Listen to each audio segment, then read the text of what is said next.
আসসালামু আলাইকুম ওরহমতুল্লাহি ওয়াবারাকাতুহু। যুবক ভাইদের বলছি, যুবক ভাইরা এখন যে পর্যায়ে আছে, অনেক জঘন্যতম একটা এমন অবস্থায় আছে যে যুবকরা এখন অনেক খারাপ হয়ে গেছে। মোবাইল, যেমন একটা মোবাইল ছেলেদেরকে কতটা খারাপ করতে পারে।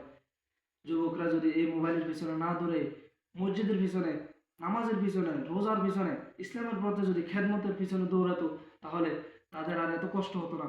তখন বেনামাজি আর বেড়ে যেত না সমাজের ভিতরে।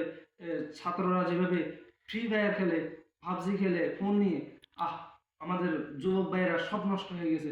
এই সমাজটা, তারা যারা যারা এই সমাজটাকে উপরের দিকে তুলবে, তারাই যদি এই সময়ের মধ্যে মোবাইল নিয়ে পড়ে থাকে, তাহলে তো আমাদের ভবিষ্যৎ প্রজন্ম অনেক খারাপ হয়ে যাবে। এমন পর্যায়ে চলে যাবে, এই পর্যায়ে যেহেতু এখন সবাই ফোন নিয়ে দৌড়াদৌড়ি করে, তাহলে আগামী যে আমাদের প্রজন্ম